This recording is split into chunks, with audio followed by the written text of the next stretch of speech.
L'amour est la réalité la plus merveilleuse et la plus importante de notre existence. L'amour implique l'affection et la justice, mais il est autre et plus que la justice et l'affection. L'affection est un phénomène d'ordre biologique et psychologique. Elle conduit à un attachement fort.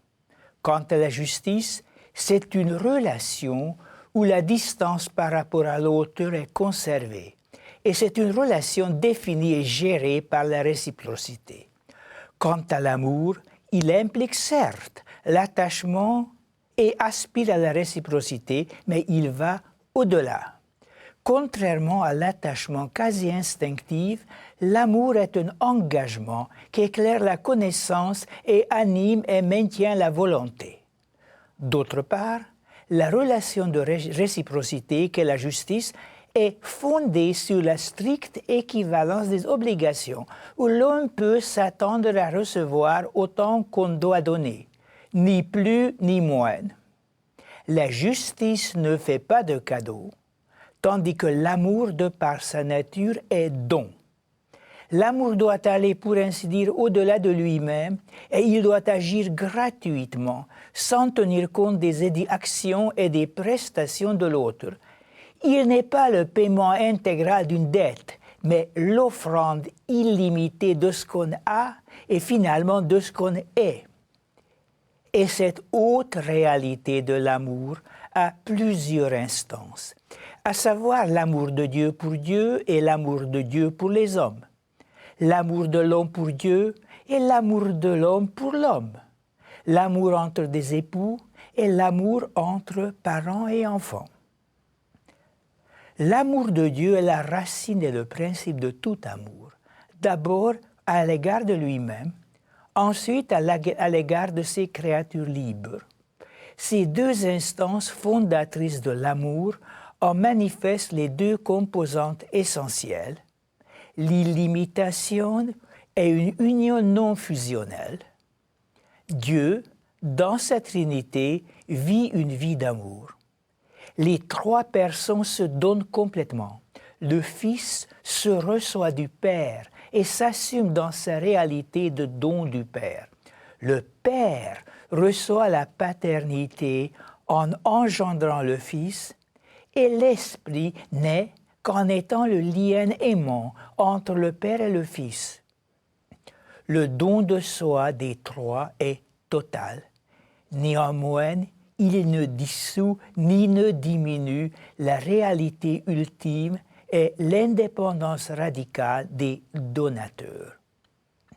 Sans doute, la fécondité première de l'amour de Dieu se réalise dans la vie de ces trois personnes, mais elle se manifeste également dans la relation de la divinité à l'homme. Dieu aime l'homme, aime chaque homme, aime chacun des hommes avec une radicalité ultime et d'une manière désintéressée.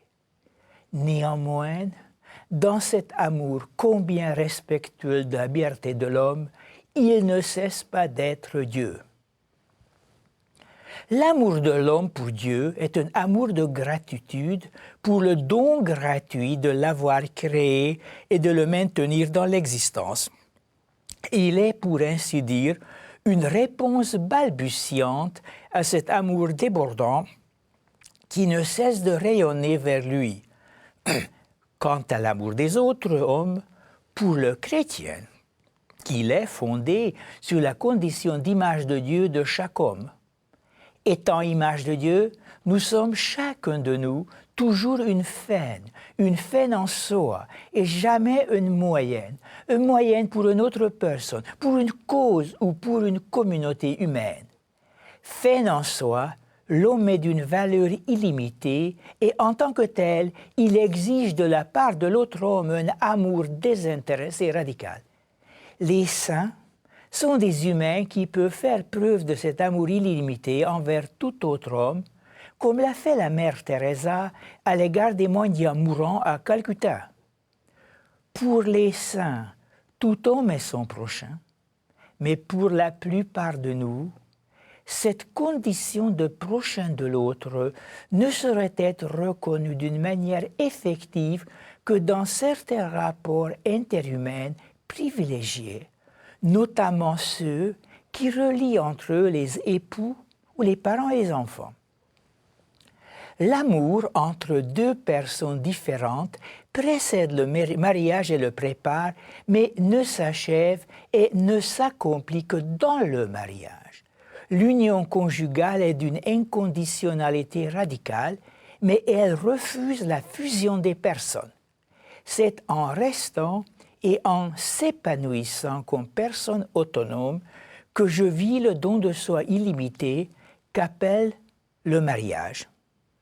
La vertu par excellence des époux se trouve dans l'engagement basé sur la promesse de rester fidèle à l'autre, indépendamment de tout ce qu'il ou elle devient. Le lien conjugal est maintenu et ressourcé par un don irrévocable. L'autre peut devenir malheureux, défiguré, malhonnête. L'amour qui me lie à lui, à elle, est inconditionnel. Il ne devrait être affecté par la diminution, par l'appauvrissement, ni même par l'infidélité de l'autre. L'union conjugale est une illustration éclatante de l'inconditionnalité de l'amour où on ne cesse d'être invité à aller au-delà de ses obligations. Or, pour que cette inconditionnalité ne s'abîme pas dans la réciprocité exhaustive d'un égoïsme à deux, les époux doivent s'ouvrir à ce qui incarne et accomplit leur don de soi radical, à savoir l'enfant. La procréation exprime un amour gratuit. On ne fait pas naître l'enfant pour ma propre satisfaction, pour que je puisse voir accomplis par lui les projets que je n'ai pas su réaliser moi-même. Le parent aime l'enfant non pas pour ses qualités, c'est-à-dire pour ce qu'il a, mais pour ce qu'il est. On demande fréquemment aux parents « Lequel de vos enfants aimez-vous le mieux ?» La seule réponse correcte, c'est chacun. On doit aimer son enfant en et pour lui-même. C'est ainsi qu'apparaîtra l'analogie de l'amour procréateur à l'amour créateur qui avait appelé à l'existence chacun de ses enfants du néant et qui les aime chacun en lui-même sans le comparer à un autre. Et c'est cet amour parental qui l'invite en retour, l'amour de l'enfant.